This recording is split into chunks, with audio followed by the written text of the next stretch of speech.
habis masuk rumah sakit, kemudian baru mau pulang kakaknya yang sakit.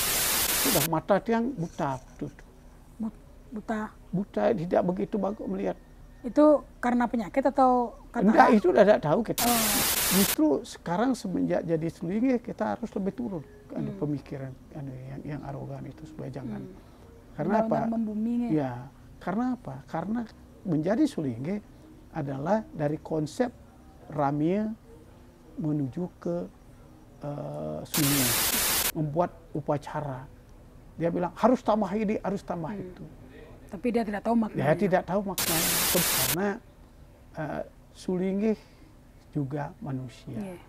Ada kekurangannya, ada kesalahan dan sebagainya.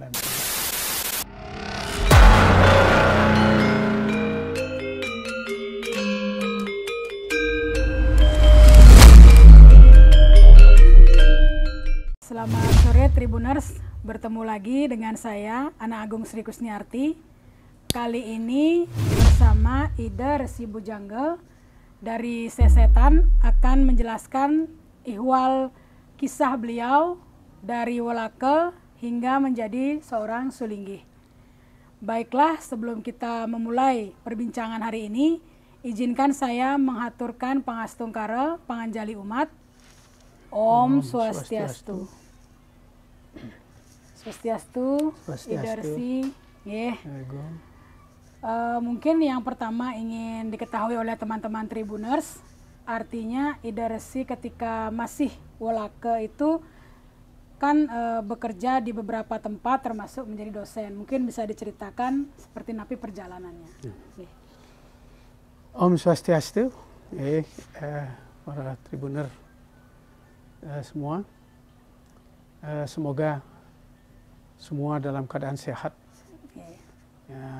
dan berbahagia pada hari ini. Kalau kita berbicara masalah dari diri sendiri, katakanlah sebagai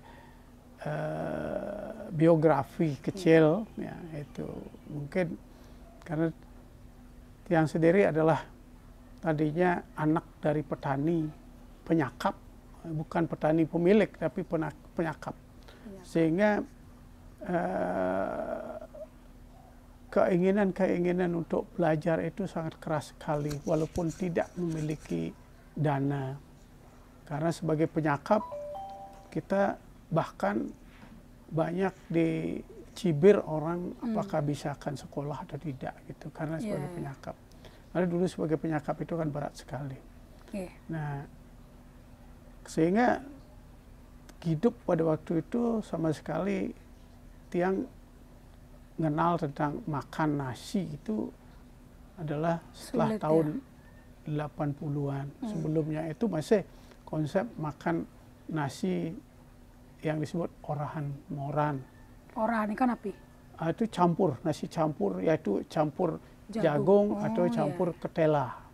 Bahkan yang paling berat adalah campur samantigi namanya, itu kalau sekarang disebut santigi ya. Itu dicari di apa namanya tuh, di tempat di hutan bakau dulu itu, karena memang sukar. Walaupun saya sendiri sebenarnya adalah anak tunggal, tapi karena karena ketidakadaan, maka kami hidup dalam keprihatinan orang tua penyakap, tapi keinginan orang tua, karena kebetulan orang tua adalah semuanya pernah sekolah, baik yang laki maupun yang perempuan, bapak dan ibu. Jadi walaupun dalam konsep SD pada waktu itu adalah masih SR gitu, sekolah rakyat dulu. Nah, beliau pingin juga supaya anaknya jadi gitu. Sekolah katanya. Ya, sekolah. Oleh sebab itu, yang sampai sekarang masih ada beberapa apa yang disebut dengan kenang-kenangan saya waktu kecil. Itu dimana pada waktu kecil karena tidak punya uang dan sebagainya, tiang sebagai anak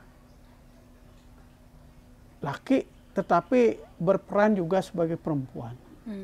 Kenapa? Karena tidak ada siapa-apa, sehingga pergi ke pasar, kalau dulu kena ada pasar, jauh pasar, tapi ada ke warung-warung, itu tiang sendiri beli, sehingga belanja nih belanja sendiri, sehingga sering orang mengatakan tiang itu seperti orang perempuan, karena mengambil tugas perempuan, mengambil tugas perempuan, sehingga yang lucu pada waktu itu adalah dulu orang tidak ada plastik. Kalau beli kopi, ya, istilahnya kopi yang bubuk itu, kopi bubuk, itu pasti dipakai dengan kertas, ya, sebagai tempat wadah kertas, ya, kertas. Nah, kertas-kertas itulah yang tiang biasanya kumpulkan. Nah, karena kertas-kertas ada yang kosong-kosong, itulah tiang pakai untuk belajar, untuk menulis dan sebagainya. Karena tidak punya buku, tidak punya ini dulu. Nah, sehingga sampai sekarang tetangga-tetangga ini masih ingat di mana tiang itu adalah suka membaca, kemudian suka ngumpulin kertas-kertas itu untuk dijarit, dipakai buku. Buku tulisnya maksudnya? Nah, ya, buku tulis. Karena tidak ada. Karena tidak ada. Ya, itu kan ada kosong-kosong, itu bisa kita pakai. Dan kan surat-surat kabar atau surat apa pasti tiang baca terus, senang sekali membaca. Nah, pengetahuan itu lebih banyak pengetahuannya di membaca. Nah, ketika sudah SMP, tadi SD juga tidak pernah dikasih duit untuk bekal itu sama sekali tidak pernah. Karena tidak ada. Tidak ada. Nah, orang belanja, kita cuman ini bermain aja. Tidak ada. Begitu juga ketika kita masuk SMP. Nah, ketika tiang masuk SMP-nya kebetulan SMP Widyapura dulu namanya, yang sekarang SMP Harapan, itu jalan kaki sekitar 2 kilo dari sini. Ya. Itu jalan kaki dan tidak pakai sandal, karena kita dalam zaman itu kebetulan juga semua orang juga jarang yang pakai sandal. Ya. Jadi berjalan sampai sana, sekolah ya astungkar lah pada waktu itu. Di SD pada waktu itu kebetulan tiang menjadi juara 1 terus dari kelas 1 sampai dengan tamat. Itu. Dan di SMP juga kebetulan juara terus gitu. Di SMP. Juara kelas nggak Ratu? Juara kelas, ya, juara umumnya di sana juga. Ya. Hebat. Itu untungnya. Nah, cuman seperti apa yang dia katakan, pakaian pun yang tidak punya, hanya pakaian itu pakai seminggu terus, karena tidak punya pakaian. Artinya istilahnya cuci pakai kering gitu? Ya, cuci pakai kering. Pada dulu itu kan tidak ada setrika, ada setrika gitu aja ya, berat itu. Nah, dan yang berat lagi adalah waktu saya SMA. Nah, ceritanya begini, cita-cita waktu itu adalah jadi dokter. Jadi dokter nih. Cita-cita jadi dokter. Karena apa? Karena nilai matematika kalau sekarang ya, kalau dulu aljabar ukur dan kimia itu bagus, nilainya bagus. Nah, pinginlah masuk SMA. Melamarlah, pada itu masih melamar untuk ke sekolah. Melamar di SMA 1 dan SMA 2, baru SMA 2. Lulus. SMA 2 Denpasar nggih? Ya, SMA 2 Denpasar. Keduanya lulus. Tetapi membayar uang, namanya uang pangkal pada waktu itu ada Rp1.000. Pada zaman itu? Pada zaman itu, Rp1.000. Dan itu cukup berat ternyata? Cukup berat, tidak bisa tiang bayar. Tidak bisa. Cukup berat sekali. Sehingga maunya tidak sekolah jadinya. Ya, gimana kita bisa tidak sekolah? Itu artinya tidak bisa. Nah, untunglah yang punya paman, ya, juga kebetulan tidak begitu, tidak punya juga. Tapi beliau kerja di Surabaya waktu itu. Dan beliau sekarang sudah menjadi, justru paman dia itu sekarang juga seorang pendeta. Oh, ya. Sama juga nggak? Ya, sekarang beliau, karena duluan beliau kan paman. Nah, tapi beliau berada di Surabaya. Beliau lah yang mengirimkan uang pada waktu itu sebanyak rupiah, bukan 500.000, 500 rupiah. Membantu dia sekolah. Untuk sekolah. Dan beliau beritahu, ya SEMIA saja masuk karena pada waktu itu mulai zaman Repelita, zaman Repelita pemerintah, sehingga ada kans untuk jadi pegawai kan itu, ada yang bisa bekerja. Pegawai negeri maksudnya nggak? Enggak, pokoknya pekerja aja. gitu. Pokoknya saya enggak pernah berpikir pegawai negeri apa itu. Yang penting kerja. Nah, sehingga Tiang pada waktu pikiran begitu, mau jadi penjaga toko juga pingin, mau. Dan bahkan Tiang waktu SMA itu juga nanti Tiang jaga toko, ngambil. Tapi sambilan nih tuh? Sambilan. Okay. Nah, ketika masuk, ketika SMA, maka tidak bisa ke SMA negeri, tetapi Tiang masuklah ke SEMIA negeri. Nah, waktu itu hanya satu SEMIA negeri di Denpasar. Di mana? Denpasar. Okay. Nah, karena Tiang itu dan angkatan kebetulan pada waktu itu angkatan Tiang itu pertama kali dari SMP bisa masuk menjadi jurusan tata buku namanya di SEMIA, tata buku. Karena pada waktu itu yang boleh jurusan tata buku adalah tamatan SEMEP. Tapi di SMP dicoba pertama kali. Karena tata buku itu kan berat. Tata buku itu maksudnya seperti apa? Di sana ini banyak masalah yang kita pelajari sana, seperti accounting sekarang, ya masalah-masalah accounting, sehingga di sana lebih banyak adalah ilmu pasti, ilmu pasti. Ya kebetulan kami Tiang juga ya bagus ilmu pastinya, akhirnya bisa. Jadi dibuatlah grup kelas tamatan SMP dan kelas tamatan SEMEP. Nah, ternyata hasilnya bahwa tamatan SMP itu lebih bagus hasilnya. Oleh sebab itu sampai sekarang tidak ada pembagian di tamatan SEMEP, tamatan itu tidak, itu boleh tetap buku. Nah, pada waktu itu mulailah saya Tiang berpikir, berarti saya itu tidak ada kans untuk menjadi dokter. Oke. Nah, sudah mulai memupuskan harapan ya. Sudah pupus harapannya menjadi dokter.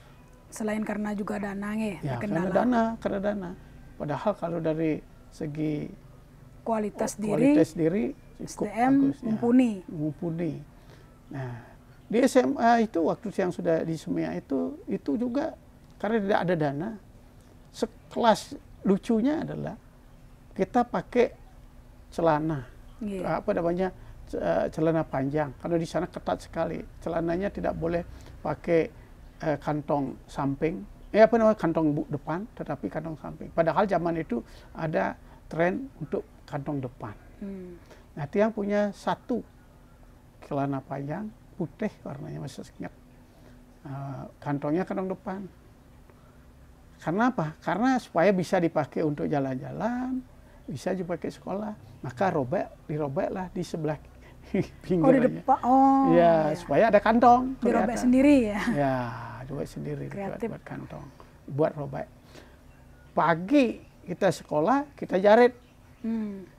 Siangnya kita buka pakai jalan-jalan. SMA kan sudah mulai orang bilang sudah puber. Puber. Itu kan. Artinya berkumpul dengan teman-teman. Ya, berkumpul dengan teman-teman. Itu terus. Lucunya bahwa kita pakai itu terus sampai ke sekian bulan kita tidak pernah ganti karena tidak punya duit, tidak punya. Dan kita punya sepeda, masih ada sepeda yang sekarang masih tersimpan. Nah, sepeda itulah sepeda yang berjasa sekali, walaupun orang berat melihat karena kuno sekali sepedanya. Dan apabila sepeda itu kempes, maka kita pakai tabal, kita cari karet, kita bikinin nambal sendiri. Kemudian kalau lepas biasanya ban luarnya itu kadang-kadang ada robek gitu, ya itu kan lepas. Kita apa namanya, ikat. Kalau dulu namanya tali kupas, kalau sekarang kan ada plastik. Kalau dulu tali kupas itu. Ada kebetulan teman masih tahu persis, ingat sekali itu semua. Itu yang dipakai.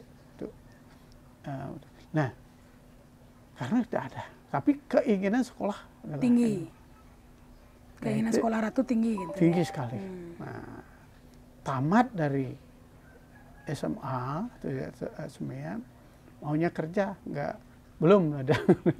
Jadi mungkin sudah tidak ada ini pikiran. Tapi kita tidak punya koneksi siapa-siapa. Orang. Berarti benar-benar berjuang sendiri dari awal ya? Ya. Sehingga kita sambil waktu di sana itu juga Tiang kebetulan waktu SMA, Tiang kebetulan karena di daerah Sesetan ini tukang togok banyak. Jadi ya pematung. Nah, saya belajar sambil itu ngamplasin atau membersihkan itu, kemudian meraut patung. Jadi makuli sambil itu. Itu kalau kadang-kadang naluri bisnis sudah keluar, maka kita coba, saya bawa patung ini, saya jualin. Nah, saya jual ke belakang Bali Hotel sekarang ini, ya, Natur Bali Hotel sekarang itu. Dulu di sana di Jalan Karna. Oh, di Kuto ya? Dan belum Kuto, belum ramai. Di sini di patung apa namanya, Catur Buka, di alun-alun Denpasar itu ke utara itu kan ada hotel Natur Bali. Di belakang itu dulu itu pasar seninya. Ya, pasar seni. Ratu jual di situ. Ya, jual, jalan gitu. Nah, kemudian dapat sedikit, kita beliin lagi gitu.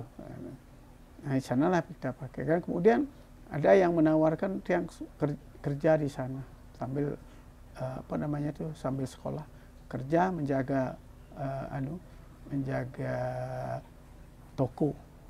Namanya Toko Rai, masih ingat. Toko Rai namanya. Toko apa itu, Ratu? Toko patung. Toko jual patung ya tuh di belakang itu.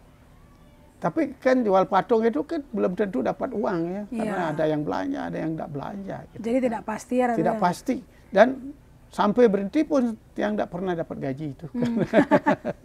Tapi pengalaman banyak. Pengalaman hidup yang lebih bernilai. Gitu. Nah itu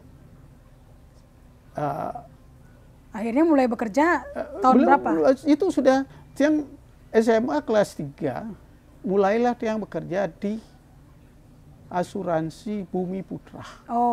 Bumi Putra. Berarti ini sekolah sambil bekerja ya? Luar biasa sekali. Nah, kalau dulu pakai sepeda begitu, cari nasabah, jadi asurador, itu apa namanya tuh masih dipercaya dulu. Kalau sekarang yang bawa sepeda kan siapa yang percaya sepeda. Nah itu, dan sambil sekolah, sambil asuransi, ya itulah dipakai untuk bayar-bayar uang sekolah. Nah, tamat di SMEA, kerja di sekolah ya. Sekolah, karena ada yang memberitahu bahwa kalau sekolah di sini nanti akan dapat kerjaan. Sekolah lah D1 perhotelan. Reng di Jani kah? Di Bali Beach. Bali Beach. Ya, namanya KKDP. Sekolah perhotelan KKDP. D1 ya? Ya, D1. Itu katanya karena dapat kerjaan sebenarnya. Nah, sekolah itu di Bali Beach, bayarnya mahal, Rp1.000 per bulan. Per bulan ya? Ya, per bulan. Sama dengan uang pangkal waktu masuk SMA ya? Itu. Nah, kebetulan juga Tiang pegawai asuransi asurador itu dapat apa istilahnya, premi ya, itu tuh sekitar Rp1.000. Jadi dapat gajian pakai untuk biaya sekolah ya. Sekolah itu selama 1 tahun. Terus tiap-tiap bulan kita pakai. Tamat dari sana ternyata tidak Tidak mudah semudah itu Sudah mendapat semudah pekerjaan. itu mendapat pekerjaan. Nah, untunglah dia juga belajar karena senang sekali bahasa, belajarlah bahasa Inggris pelan-pelan sambil. Itu kadang-kadang pergi ke Kuta Ngacung, dagang. Waktu itu baru mulai epis-epis, belum ada rame-rame tamu. Ya, itu. Yang Ratu jual ke Kuta napi? Patung kadang-kadang itu. Patung kayu atau patung kayu. Yeah. Waktu itu masih patung kayu. Sehingga kita jual sambil belajar, karena bahasa keinginan Inggris. kita adalah belajar bahasa Inggris, bukan penjualannya. Waktu itu gitu saling sambil sembari ya belajar dan berdagang. Nah, ini. Itu bawa sepeda juga. Naik sepeda dari sini, naik sepeda dari ke Kuta. sini sampai ke Kuta. Belum biasa. jalannya belum bagus begitu. Ya. Nah, sehingga Dan nggak seramai sekarang juga tidak ya. seramai sekarang. Kita belajar sambil sekolah kan gitu, sambil belajar, masuk di KKDP. Nah itu tamat di sana tidak mendapat kerjaan, jadilah dia mulai menjadi guide freelance atau guide ngacung gitu, pergi ke airport. Nah, dulu airportnya terbuka, tidak seperti sekarang. Airport, nah, di sana banyak teman-teman aja, banyak yang sukses tapi yang tidak sukses, itu belum sukses. Belum. Ya, jadilah guide. Jadi prosesnya dari tukang acung menjadi Jadi guide guide, gitu. ya, jadi Dan tetap guide. naik sepeda dari Sesetan ke Kuta. Kuta naik Luar sepeda, biasa jadi sekali. itu. Nah, kemudian ada saudara yang memberitahu karena dia bekerja di airport. Yeah. Nah, dia punya teman bekerja di punya counter di Kartika Plaza. Maka disuruhlah tiang di sana aja membantu di Kartika Plaza. Jadilah tiang di guide di sana, tapi guide freelance begitu di sana belajar. Nah, dengan guide itu tiang mulai lagi sekolah. Yeah. Sekolah lah tiang di ilmu sospol politik. Sosial politik ya. Sosial politik, itu di mungkin Mahendra Data ya. Oh, sekarang Universitas Mahendra Data. Ya, dulu namanya Marhen, Unmar namanya. Universitas Unmar. Marhen. Di sana yang sekolah. Kemudian kalau dulu sekolah itu kan untuk mencari sarjana itu puluhan tahun baru bisa dapat. Ya itu sambil gitu. Tidak bayar yang juga. Karena tidak punya duit. Kok bisa nggak bayar? Ya karena tidak punya duit juga banyak tidak bayarnya. Akhirnya drop lah dia sudah 3 tahun. Artinya tidak terus ya? Ya terus drop out. Itu. Nah kemudian barulah dia mulai dapat kerjaan di travel. Ya. Ya, di travel itu namanya Tunas Indonesia. Sana mulai artinya keuangan mulai ada, itu mulai ada. Jadi di sana dari houseman, jadi houseman karena tiang rajin. Houseman itu seperti housekeeping ya? Seperti apa ya? Tukang bersih-bersih. Oh, tukang bersih-bersih. Ya, houseman, tukang bersih-bersih, ngepel dan sebagainya itu.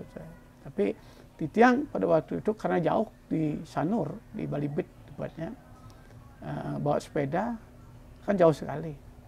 Nah, kadang-kadang di tiang karena 2 shift di sana, jadi guide-guide-nya 2 shift jaga itu karena tiang belajar bisa bahasa Inggris. Kemudian teman-teman guide yang mendapat shift sore beritahu dah tiang mau jaga. Nah, itu dia. Tiang bilang oke, saya jaga. Nah itu nanti ini karena ada sepeda motornya kantor, ini pakai nanti besok bawa itu. Nah ini itu mulai yang belajar naik motor. Naik motor, kemudian bahasa Inggris kita terapkan sehingga pada waktu malam hari tamu-tamu masuk ke kantor cari tur dan sebagainya, ya kita yang melayani, tiang melayani. Nah mulailah tiang diangkat dari sana, tiang diangkat jadi pegawai kantornya. Tadinya masih di bawah jadi. Iya, itu. iya. Ya, Diangkat itu. menjadi pegawai. Ya. Itu tahun berapa Ratu kira-kira? Tahun 1974, 75. Itu sudah mulai menjadi pegawai ya? Menjadi sudah pegawai. naik motor. Ya. Baru motor itu baru belajar tahun 75 baru belajar kasih motor. Itu. Nah, di sanalah dia mulai belajar tentang apapun orang itu Anda di kantor yang punya prinsip pokoknya bisa. Ya, pasti bisa. Gitu. Bisa, itu aja istilahnya. Apa diberitahu bisa. Karena dia tidak mau menerapkan konsep dengan dia awak bisa gitu. Yeah. Itu yang waktu itu lah konsep. Terus belajar ya. Ya, kalian awak bisa gitu. Karena apa? Karena ternyata tiang sudah bisa tapi tidak dapat apa-apa, tidak dapat kerja dan sebagainya. Teman-teman yang itu tuh, nah lebih baik kita menganggap diri bisa aja gitu. Kalau selalu kita pakai itu kita ada. Sehingga pada waktu itu tiang diutus oleh itu disuruh bawa surat, wah itu tiang bisa gitu. Kalau dulu kan takut orang pergi ke hotel karena hotel itu kelihatannya angker karena ada security dan sebagainya itu. Tiang enggak, pokoknya ya. Nah dengan demikian dari sana belajar banyak, yang belajar tentang dunia pariwisata. Pariwisata langsung yang belajar. Nah, dampil itu samping itu kemudian kita kan diberikan mengendal tamu kadang-kadang. Yeah. Nah, itu. Setelah tiang bisa mengendal tamu, jadilah tiang sambil tiang menulis. Oh ya. Ya, sambil menulis, jadilah tiang mulai menjadi reporter. Surat kabar. Itu tahun berapa Ratu menjadi reporter? Tahun 75. 75 ya. Sudah jadi reporter. Itu masih bekerja di hotel atau? Masih sambil itu yang mulai sekolah, mulai karena ada duit sedikit sudah mulailah yang masuk di waktu itu namanya IHD. IHD. Sekolah Hindu. IHD. Nah, sekarang kan Unhi. Universitas Hindu. IHD mulai dia masuk itu karena sering berbicara masalah sejarah dan sebagainya, masalah kalau dulu sekolah itu kan tidak sekolah seperti sekarang. Yeah. Sekolah itu kalau belajar sejarah harus habis. Belajar total terus, ya. Total. Sehingga jurusannya Ratu ambil di sana? Agama dan kebudayaan. Agama dan kebudayaan. Jadi sehingga kita total dan cocok hubungannya dengan pariwisata. Ya, nyambung ya. Nyambung. Sehingga kita sambil itulah kita manfaatkan untuk menjadi reporter juga. Sehingga dalam perjalanan kita ketemu masalah kita masukkan jadi reporter. Sehingga kita dapat uang, tadinya kita tidak pernah dapat uang kan gitu. Mulai akhirnya memiliki uang ya Ratu. Memiliki uang gitu dari sana. Kemudian sampai di tiang tahun berapa itu? Tahun 79. Ya. 79. Barulah mulai karena dulu sama sekali tidak berani mencari pacar pun tidak berani. Itu lucu. Ya, kenapa? Karena dibully. Orang-orang banyak yang membuli karena tidak punya rumah tidak punya segalanya, dibully. Sehingga zaman itu orang tua tidak punya rumah juga. Orang tua punya rumah kecil gitu, ya punya rewot dan sebagainya itu. Itu yang dibully ya. Ya dibully karena kita itu penandu. Jadi penandu. Ya, wah mana dia bisa kerja, mana dia kan gitu. Ya, cari pacar tiap artinya tidak, Ratu waktu itu tidak pede lah ya istilahnya. Ya, tidak pede, tetapi tiang bersyukur dan terima kasih kepada beliau-beliau yang membuli dulu itu. Ya. Kenapa? Karena dengan itu tiang belajar. Akhirnya. Jengah. Ya. Bagaimana caranya untuk bisa merubah nasib. Ya. Itu jangan, oleh sebab itu jangan dilihat sisi negatifnya, jangan dilihat daripada pembulian itu, jangan. Tapi lihat sisi positifnya, membakar semangat dengan itu tiang bisa.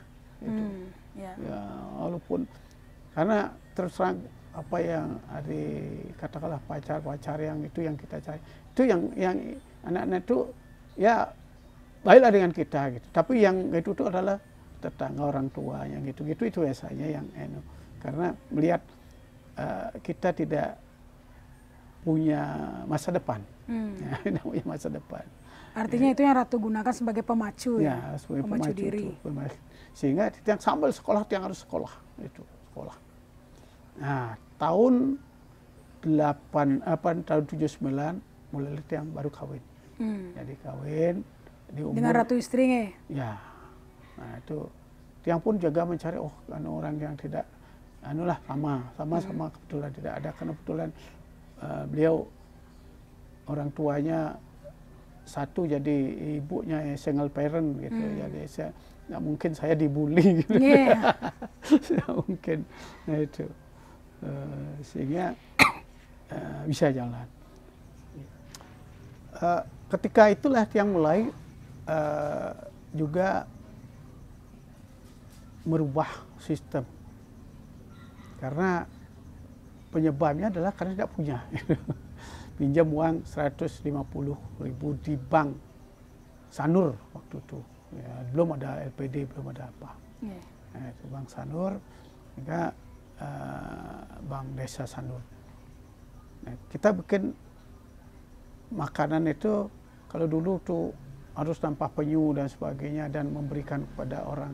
Kalau laki nasinya satenya 5, kalau perempuan satenya 3 gitu. Nah, Titiang pada waktu enggak gitu. Buatlah memang beli sate seperti itu. Cuman kita bikin ayam potong-potong tuh, pada zaman itu ayam itu tidak begitu. Artinya segala sesuatunya sederhana. Sederhana itu. Nah. Tapi makannya juga pakai pinjam piring dan sebagainya. Pinjam di sekeluarga napi di keluarga pinjam. Sehingga makannya tidak seperti pakai tamas itu enggak.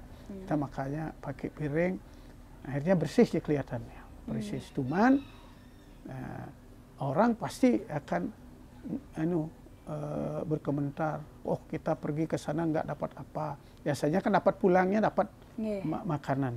Oh, biasanya seperti itu. Ya, seperti itu dulu makanan. Sementara waktu Ratu tidak. Tidak, itu berupa itu. Cuman banyak yang bilang, bagus sekali, tidak ada anjing bertengkar di sana karena tidak ada sisa-sisa. Oh ya, makanan bersih, itu. Ya. Bersih gitu. Nah, itu. Nah, setelah itu kita rubah caranya. Nah, tahun 81 baru yang tamat sarjana muda. Sarjana muda. Ya. Bayangkan, itu tamat di Unhi-nya? Unhi, ya, pada waktu itu IAD. Berapa tahun tamat nih, Kak? Berapa jadi tahun 75 sampai 81. Oh, 75, 76, gitu. Ya, mungkin sekitar 6 tahun. Ya, sekitar 6 tahun begitu mulai. Memang dulu kan jadi itu tuh dapat BA aja sudah bukan main gitu. BA. Ya, Bachelor of Arts. Ya, sekarang gimana ya istilahnya D3 gitulah itunya. Bachelor of Arts. Nah, itu yang udah jadi guide dan sebagainya, lupalah kepada menjadi pegawai lain lagi. Karena sudah sibuk ya Ratu ya? Sudah sibuk. Itu masih juga menjadi reporter waktu itu? Masih tetap. Berarti lama juga menjadi reporter ya? Yang berhenti reporter tahun 1988. Oh, lama juga nggak? Lama. Setelah itu baru. Nah, kemudian karena kita terus dan sekolah, kemudian setelah tamat sarjana, ya, waktu itu sarjana, itu udah sekian tahun baru dapat sarjana.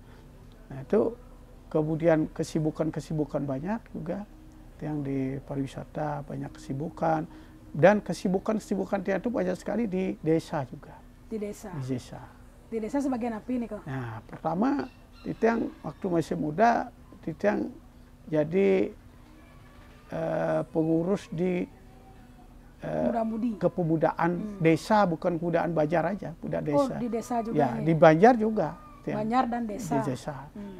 Jadi kan kemudian ikut di LKMD. Ya, zaman itu ke LMD ya. Sekarang apa namanya LPM ya, apa namanya.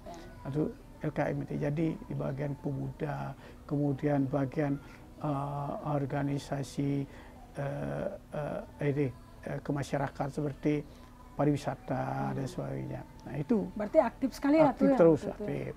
Dan tahun 83 sudah yang didapuk menjadi sekretaris bendesa adat di di desa. desa Sesetan. Wih, luar biasa. Ya itu masih muda itu. Itu Semua sudah jalan. menikah berarti ya? Hah? Sudah menikah ketika itu Sudah ya? menikah itu kan. Mulai waktu itu terjadi apa yang disebut dengan lomba-lomba desa. Ya. Nah, syukur di sini dapat lomba desa, dapat juara 1 pada waktu itulah, dapat LPD, sekarang LPD-nya masih ada. Nah itu dan juga di organisasi lain banyak ya. Nah, waktu itu masih mendirikan Peradah.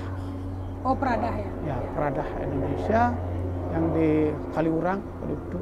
Dan itu masih ada tulisan tulisan yang di yang juga sambil jadi reporter sambil juga nulis karena dikirim dari fakultas. Iya. Nah, kemudian juga tiang berkecimpung di Parisade, sudah berkecimpung di Parisade. Jadi Parisade belum Parisade di pusat gitu istilahnya, masih di Bali anunya. Parisade itu maksudnya PHDI ya? PHDI sekarang. Juga itu. Sehingga banyak sekali anunya organisasi yang ada. Nah, itu pada tahun 89 mulai ya pada tahun 81 dulu tadinya itu balik ke belakang berarti tamat sarjana muda diangkatlah yang menjadi asisten dosen itu tahun 81 ya di Unhi yaitu asisten dosen dan mendirikan Fakultas Filsafat pada waktu itu. Fakultas Filsafat. Yang mengerjakan semua itu waktu nikah. Termasuk salah satu pionirnya ya. Itu untuk Fakultas Filsafat. Itu kemudian tamat menjadi sarjana lengkap. Adalah yang juga ada di dosen dan juga pernah ya duduk di pembantu dekan 3, kemudian pembantu dekan 1 dan kemudian pejabat dekan. Nah, sarjana lengkap itu maksudnya? DRS-nya. Oh, S1-nya sekarang. Lengkap, ya, sekarang okay. S1-nya. Dulu DRS-nya tuh. Itu sudah menjadi dosen? Sudah jadi dosen. Sambil jadi dosen. Tapi dosen swasta ya. Nah itu ambil di pariwisata juga salah. Masih di pariwisata? Masih juga di reporter? Ya, ambil juga. Masih juga. Berarti banyak sekali kegiatan waktu itu ya? Ya. Nah, ekonomi bagaimana Ratu waktu itu? Sudah mulai membaik? Sudah mulai membaik. Ya, jadi Astungkara pada waktu itu ekonomi sudah bisa membaik, sehingga pada zaman itu kan sudah cukup namanya pada zaman itu. Ya, ada anak dan sebagainya juga. Kemudian mengenai anak berapa waktu itu punya? Nah, anak yang pertama lahir tahun 80, yang kedua 81, yang ketiga 86. Yang keempat 91. Ya. Itu berapa pria, berapa wanita? Prianya 1 paling kecil, yang laki, yang perempuan 3. Yang 3 dari yang pertama. Astungkara juga karena saya ingin sekolah dan sebagainya, cita-cita saya jadi dokter itu kesampaian oleh anak. Anaknya nomor berapa Ratu? Nomor 1. Oh, akhirnya ya. Ratu tidak jadi dokter, tapi anaknya menjadi dokter ya. Dokter Napi nih kah? Dokter gigi. Dokter gigi. Ya, walaupun tidak punya duit, bisa juga. Bisa juga menyekolahkan anaknya. Nah, Astungkara juga keempat anak-anak sampai sekarang itu semuanya tamat sarjana. Itu. Ya. Itu. Nah, tahun 89. Mulailah yang membuat travel agent. 89 nih Kang ya? Ya, 89. Membuat travel agent. Jadi tidak tergantung lagi kepada travel lain. Buat travel agent. Namanya apa nih Ratu? Namanya waktu itu belum dapat, namanya masih Krishna waktu itu ya, Krishna. Nah, kemudian Krishna Tour yang buat. Kemudian 91 dapatlah izin, keluar izinnya. Maka tiang rubah nama perusahaan menjadi nama anak, jadi PT Krisnanda, tapi dengan travel agentnya masih tetap Krishna Tour. Nah, ini inovasi tiang waktu itu. Belum ada yang lain menginovasi laku itu, tiang memberanikan diri. Mulailah tiang membuat tur ke India. Oh, tur ke India. Itu tahun berapa itu? 89 sudah mulai tur ke India. Ke India, ya sudah mulai merintis. Itu Tirta Yatra atau? Ya, Tirta Yatra. Dulu kan tidak tahu apa sih namanya kan itu. Karena yang lain-lainnya udah anunya lebih banyak berkecimpung dalam dunia Eropa dan sebagainya, yang berkecimpung dari dua dunia. Jadi dunia inbound namanya adalah menerima tamu-tamu, dan outbound adalah keluar. Yang berani waktu itu lakukan itu pertama.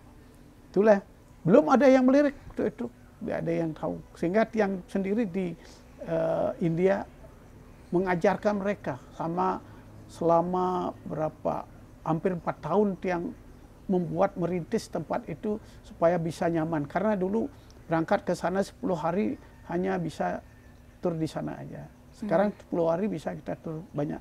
Karena kita rintis tempatnya. Tujuannya sama, tetapi perjalanannya ini dari ini kita cari. Sehingga mudah untuk tiang, karena suka dengan map itu peta dunia ya, peta itu tiang suka, sehingga tiang itu, maka tiang ajarkan di sana, coba cari jalan ini, bisa enggak berapa menit ke situ gitu. Nah, dari sana tiang mulai, jadilah tiang lagi sebagai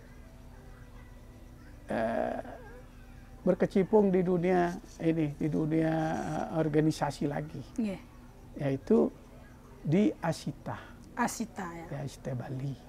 Tahun 93 tiang bergabung di Asita Bali. Asita Bali sudah jadi pengurus di Asita Bali juga. Sampai di tiang, sedangkan yang di desa masih tetap tiang. Jadi sekretaris desa. Sekretaris desa. Ya. Tuh, kemudian sampai tahun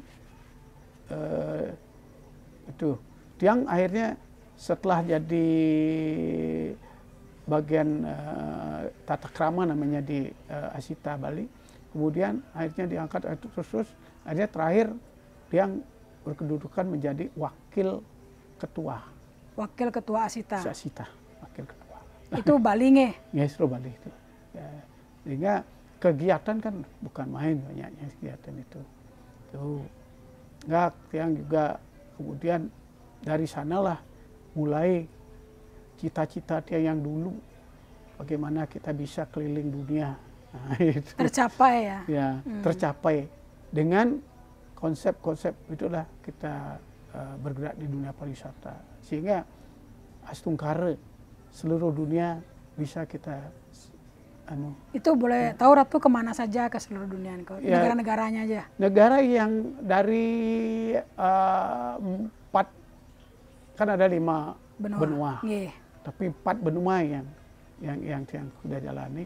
Pertama kalau di Asia itu ya Singapura, Malaysia, Thailand, Kamboja, Vietnam, Cina, kemudian Jepang, Taiwan, itu sudah India, India, Nepal itu sudah di Asia. Hampir semua. Kemudian kalau di Eropa, Jerman, Perancis, Belanda, Belgia, Inggris, Swiss, Ceko, itu sudah dengan jalan. Sedangkan di Amerika sudah kita pergi ke Amerika Serikat, kemudian Meksiko sudah. Kemudian kalau di Australia, semua kota di Australia itu keliling sudah, dari Darwin, Melbourne, kemudian Gold Coast, Sydney, kemudian Brisbane, kemudian yang paling timur, paling di barat itu kita sudah, dan juga sampai ke New Zealand. New Sudah, Zealand. ya. Kemudian dengan perjalanan itu mulailah, nah ini Ya. mulai itu yang ini karena pada waktu Tiang Melinggih Nggih. ya, jadi Sulinggih, beliau kan mulang linggih tahun 99 jadinya. Mulang linggih beliau menyampaikan, Anda jangan dah lagi ke luar negeri aja melinggih gitu. Saya enggak, waktu itu tidak ada pinginan, dah. Tapi pada waktu itu yang diupacarain juga. Nah, tahun 2002 waktu pas bom Bali juga itu. Bom Bali 1. Ya, bom Bali 1. Mulailah dia kendor di Pariwisata. dari pariwisata. Bukan kendor apa, tamu banyak, tapi keuangan. Padahal yang tidak pernah itu tuh. Karena satu bom Bali kita kan rugi itu keuangan itu. Kemudian tur ke ada kejadian di Nepal gitu, banyak sampai kita rugi banyak sekali. Banyak itu, kejadian. banyak kejadian. Itu dolar naik turun yang itu yang tidak nyadari. Itu yang tidak menyadari bahwa saya harus melinggih itu. Itu merupakan jalan untuk salah satunya dituntut sebagai melinggih gitu ya? Iya, mungkin itu. Nah, itu sehingga yang pada waktu itu ngambil S2. Ngambil S2 di Unhi juga. Ya. Jurusan apa itu? Jurusan Ilmu Agama dan Kebudayaan juga. Nah, linear nih kan. Linear ya. Ya, linear. Jadi yang ngambil itu pada waktu itu karena tiang suka nulis dianggap bahwa tiang kan cepat selesai. Nggih. Nah, akhirnya tidak gitu. 1 tahun tiang menunggu karena mungkin itulah mata tiang buta waktu itu. Buta tidak begitu bagus melihat. Itu karena penyakit atau karena? Enggak, itu udah tidak tahu kita. Oh, Nah, tidak itu tahu sampai yang bawa ke Undaan dan di ring Surabaya, rumah sakit Undaan, itu dibilang tidak ada apa-apa. Nah, tidak bisa nulis dan sebagainya, terlambat. Nah, kebetulan punya teman adik kelas dulu, sama-sama di Unhi. Dia juga sama-sama jadi di S2 juga. Dia lah yang kebetulan namanya kalau Kuning, ide bagus Suwatamo, sekarang udah doktor ya. Ya, beliau udah doktor. Beliau yang beritahu, oh Anda ada orang ini di belakang Anda gitu. Oh, siapa? Nah, Anda ini orang pakai ketu. Apakah ada itu? Saya bilang ada. Itu saya kebetulan dari Kumpi, Kompiang, kakek dan bahkan itu adalah Sulinggih. Sulinggih semuanya. Ya, artinya memang ada background keluarga Sulinggih, keturunan ya, Sulinggih. Ya. Karena yang dari aslinya memang dari Grianya. Nah, itu Sulinggih. Berarti dari mana tadi kakek? Dari yang sudah dari Kumpi, Kompiang, kakek, ayah, di paman. Paman, oh, berarti ya, paman terus ratu. Ya, itu ada itu Sulinggih. Itu coba itu bikin apa dari ke guru piduka gitu. Bikinlah yang guru piduka ke Kawitan. Lah yang bikin guru piduka tidak lebih dari 3 minggu peragat gitu dia. Napi ini kah? Tesis dia. Oh, tesis. Padahal bertahun-tahun tesis dia tidak jalan. itu percaya atau tidak. Tapi dia tidak berpikir masih untuk ke sana belum. Orang melinggih banyak dapat rugi. Dan pada waktu itu yang juga nulis buku lain lagi. Itu sudah Pujangga Wisnu dan Santri itu yang tulis. Nah, setelah itu lagi kita kan masih jiwa material. Ya. Jiwa material, belum siap duit, ya tidak berpikir ke sana. Lagi hancur sampai apa namanya itu sampai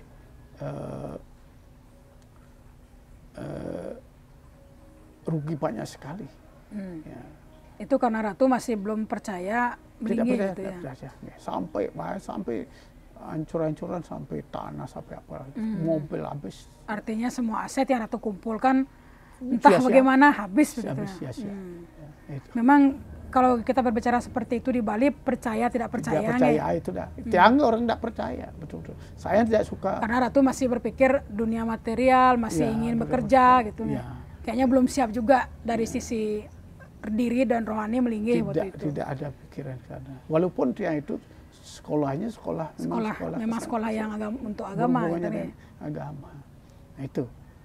Nah, karena ketika itu tahun 2007 juga masih hancur tiang lagi. Masih belum juga melinggih Belum waktu itu ya. ya. Sudah. Dan masih Ratu di terombang-ambing Bumbang seperti itu terus, ya. ya.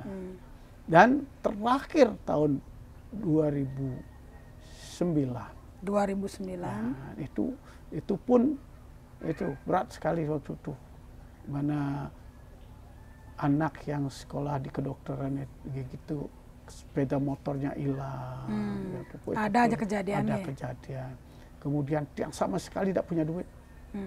Kembali ke awal lagi ya. Sama sekali tidak ada duit. Bawa sepeda motor untuk beli minyak aja nggak usah ke kampus. Tidak ada duit. 5.000 tidak punya duit. Bayangkan itu. Lalu dulunya sih banyak kita punya duit. Padahal sebelumnya ada ya, gitu ya. Sehingga yang menjadi terakhir itu adalah udah lagi banyak kejadian-kejadian, sakitlah cucu dia, yang anak itu dan anak dokternya itu sakit dia, cucu dia punya anak 2. Ika dari cucu anak pertama ya? Ya, cucu dari anak pertama ya? Ya kebetulan keluarga juga yang ambil juga. Nah, jadi sakit yang anak cucu yang kedua di sana, masuk rumah sakit 6 hari. Habis masuk rumah sakit, kemudian baru mau pulang, kakaknya yang sakit. Dari adiknya menjadi kakaknya? Kakaknya sakit. Ini kan adiknya udah pulang. Kemudian lagi mau pulang kakaknya, adiknya yang lagi sakit yang tadi bolak-balik nge. Bolak-balik itu puan sakit.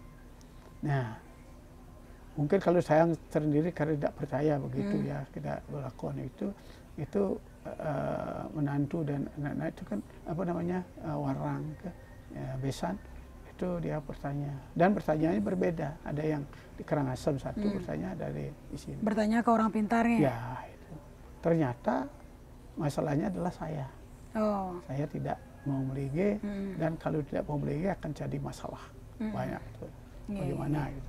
Datanglah ke sini yang besan yang itu. Kebetulan, nah ini kebetulan lagi, besan yang itu dia adalah guru yang laki guru SD, yang perempuan adalah guru sekarang SMK ya, SMK. Jadi dia pensiun, uang pensiun itulah bapak dia saudara. Pokoknya harus melinggih waktu itu. Artinya uang pensiunan besannya Ratu diberikan untuk 10 juta waktu itu. 10 juta waktu itu. Itu tahun berapa nih kok? Tahun 2009. 2009 itu untuk membantu Ratu melinggih. Harus melinggih. Artinya belum tidak ada siapa-apa. Belum ada kesiapan nih. Ya. Nah, itulah mulai dia berarti melinggih dengan tanpa punya modal.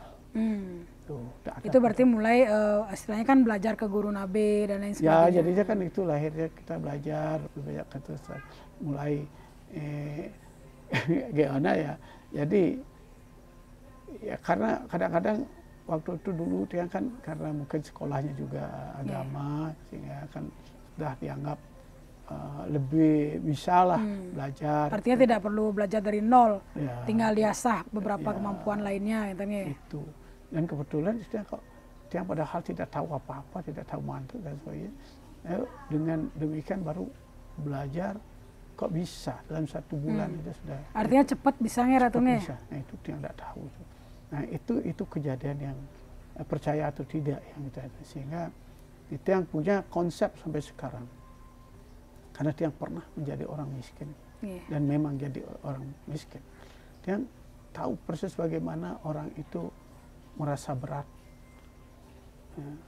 dalam hidup itu. Sehingga dia sendiri yang sampai sekarang itu tahu bagaimana orang mencari atau melakukan upacara dan sebagainya. Tidak pernah dia memasang tari atau minta begini minta itu tidak boleh. Ya.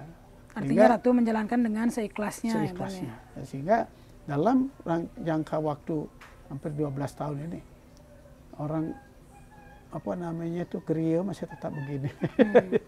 Ya. Artinya Ratu menjalankan konsep bagaimana yatnya itu yang sebenarnya. Ya, yang sebenarnya itu tulus ikhlas gitu ya. Oleh sebab itu Tiang sering membuat memberitahu, menulis sekarang. Kan kebetulan Tiang banyak menulis lebih daripada 16 judul buku yang sudah tulis tentang agama, tentang upacara.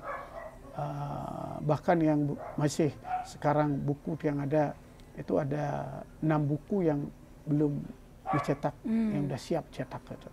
Nah, itu semua adalah konsepnya bagaimana Tiang merubah, meluruskan aja, meluruskan upacara yang sebenarnya harus adakan, yang tidak harus ada bisa dihilangkan. Ditiadakan. Artinya inti dari upacara itu yang Ratu tekankan ya. Dan masih konsepnya itu. Nah, konsepnya adalah konsep bagaimana kita di Bali itu, agama Hindu di Bali. Karena walaupun Tiang sudah sering ke India, walaupun sering India lebih dari 100 kali ke India, tapi justru saya tidak tertarik dengan konsep-konsep yang di sana, karena berbeda dengan konsep-konsep kita. Warisan leluhur di Bali. Oleh sebab itu sebenarnya Tiang dulunya ngajak-ngajak, artinya membuat tirta yatra itu maksudnya adalah untuk memberikan pengetahuan kepada masyarakat. Artinya sumber Hindu. Ya, sumber Hindu itu ada, tapi bagaimana sebenarnya Hindu itu yang di sana dengan ini tidak begitu sama. Ya, tentu ada perbedaan ya, Ratu. Ada perbedaan. Oleh sebab itu Tiang ingin bahwa konsep-konsep tradisi, konsep-konsep budaya Bali itu tetap dipertahankan. Dengan catatan bahwa kita di Bali tidak memaksakan orang supaya berupacara yang besar. Iya, betul. Ya, pakailah upacara itu sesuai dengan kemampuan. Karena dan ada tepat pada waktu, tepat pada inti-inti upacara itu. Karena ada tingkatannya juga nih, ada yang nista, ada yang apa? Ada yang nista, ada yang madya, ada yang utama. Bahkan di dalam konsep aturan juga dibagi 3 lagi, yang nista, madyaning apa namanya, madyaning nista, utamaning nista. Kemudian yang menengah nikah, yang madya, nistaning madya, ya, utamaning madya. Dan kan yang utama juga itu nistaning utama, madyaning utama sampai dengan utama. Itu ada. Oleh sebab itu sekarang bagaimana kita menyikapi itu supaya jangan kita merasa bahwa agama yang disalahkan itu, padahal yang membuat salah adalah diri sendiri. Gitu. Mungkin Ratu banyak dari Tribuners yang ingin mengetahui artinya dengan pengalaman Ratu sebagai Welaka dan kemudian menjadi Sulingge. Kalau misalnya mereka ingin menjadi seorang Sulingge, apa sih pesan-pesan Ratu sebagai penglingsir? Kalau ingin jadi Sulingge,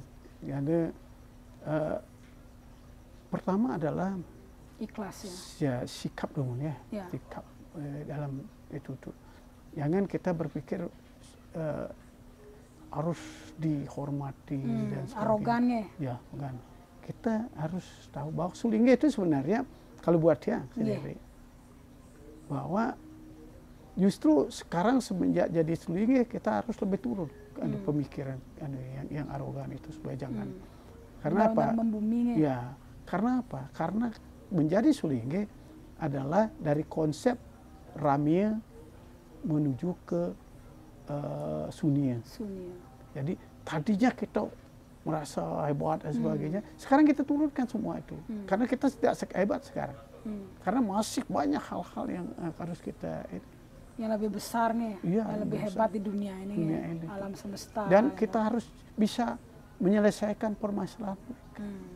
Oleh sebab itu yang menamakan Griya ini Buana Dharma Santi. Kenapa Griya Buana Dharma Santi? Dharma Santi, Buana Dharma Santi, Buana itu dunia, Dharma itu adalah kebenaran, santi adalah kedamaian. kebahagiaan, kedamaian. Sehingga orang yang masuk ke sini, yang bisa bahagia tadinya dan damai. merasa menangis, merasa berpikir berat, kemudian pulangnya supaya dia senang gitu. Jangan nanti dari rumahnya dia itu gembira, kemudian masuk ke sini lalu bilang, akhirnya pulangnya cek pelengan, kan beda tuh. Itu.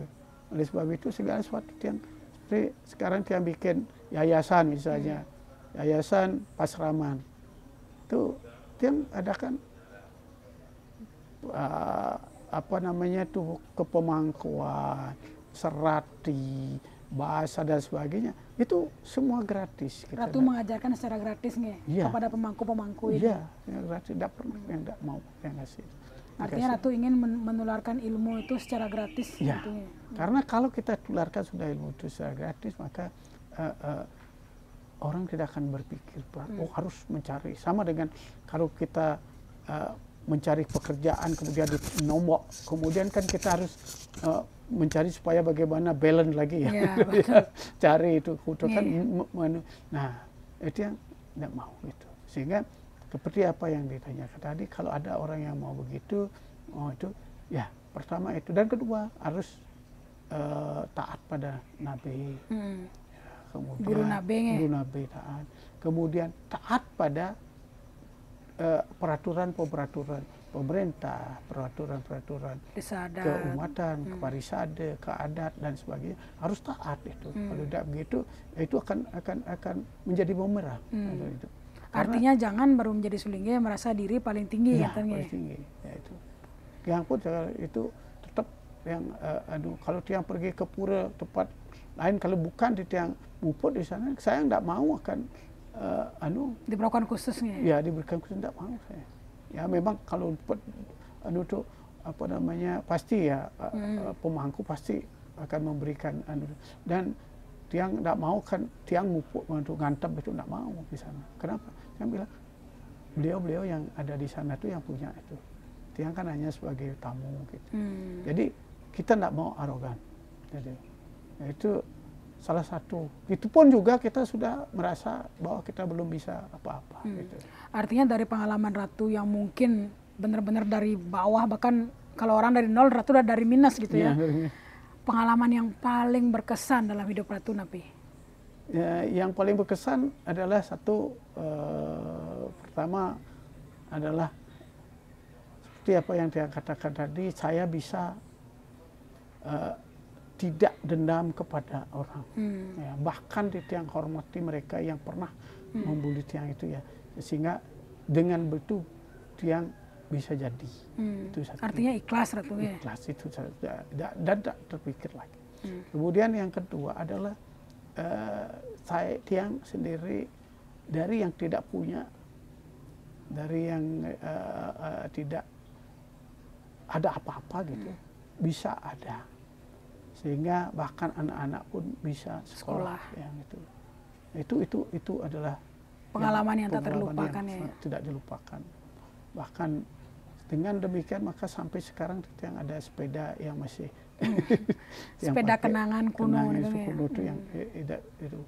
Kalau pesan Ratu kepada anak-anak, karena melihat sendiri kehidupan Ratu, ini kan pesan kepada anak-anak agar tetap juga ya, dan harus membantu orang, harus membantu orang, jangan karena Anda sekarang itu bukan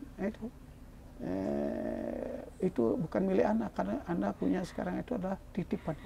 Oleh itu bantulah semua, itu yang bilang. Membantu sesama nih kan ya. Harus gitu.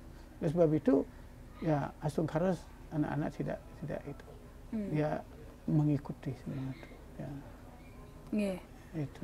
Artinya mungkin pesan terakhir Ratu kepada generasi muda, khususnya di Bali, di tengah mungkin kemajuan zaman, pergolakan-pergolakan yang terjadi, mungkin pesan tapi kepada generasi muda. Kalau kepada generasi muda, Tiang memberikan pesan sedikit. Jadi sebenarnya agama Hindu itu adalah agama yang sangat-sangat padat isinya dan sangat-sangat relevan untuk hidup gitu. Dan jangan merasa bahwa agama Hindu itu adalah agama yang berat. Nah, yang membuat berat itu adalah diri sendiri. Gengsi. Diri sendiri. Oleh sebab itu, Tiang juga katakan, janganlah beragama tetangga. Yang di sini bukan tetangga agama lain, tidak. Agama tetangga yang kami maksudkan adalah tetangga-tetangga kita biasanya mengaku lebih pintar dari kita. Dan menyarankan ini, menyarankan itu. Tetapi ketika kita tanya, maka justru tetangga tidak tahu. Misalnya, membuat upacara. Dia bilang, harus tambah ini, harus tambah itu. Tapi dia tidak tahu maknanya. Dia tidak tahu maknanya. Kemudian, kita kebetulan tidak punya duit dan sebagainya. Kita mana cari? Tanya dia minta pinjam duit, dia tidak akan berikan juga. Nah, oleh sebab itu, semampunya. Buatlah sesuatu semampunya, dan beragama itu sebenarnya harus bahagia, harus senang. Jadi melakukan itu. Sehingga kalau sudah kita senang melakukan itu, kita tidak akan merasa bahwa beragama itu beban gitu. Bahkan itu adalah hal yang menyenangkan. Itu yang perlu yang sampaikan pada generasi muda. Dan kemudian janganlah kita merasa bahwa Sulingge dan sebagainya lebih pintar, tidak. Bertanyalah lebih banyak juga, berdialoglah dengan beliau-beliau juga, karena Sulingge juga manusia, ada kekurangannya, ada kesalahan dan sebagainya dalam hidup. Oleh sebab itu perlu kita berdialog, berdiskusi yang lebih banyak. Oke Tribuners, sekian obrolan saya hari ini dengan Idersi dari Gereja di Sesetan. Semoga memberikan sedikit pencerahan dan juga ilmu pengetahuan bagi semeton Tribuners sekalian. Akhir kata saya ucapkan Paramo Santi, Om Santi Santi Santi Om. Terima kasih sudah nonton. Jangan lupa like, subscribe, dan share ya.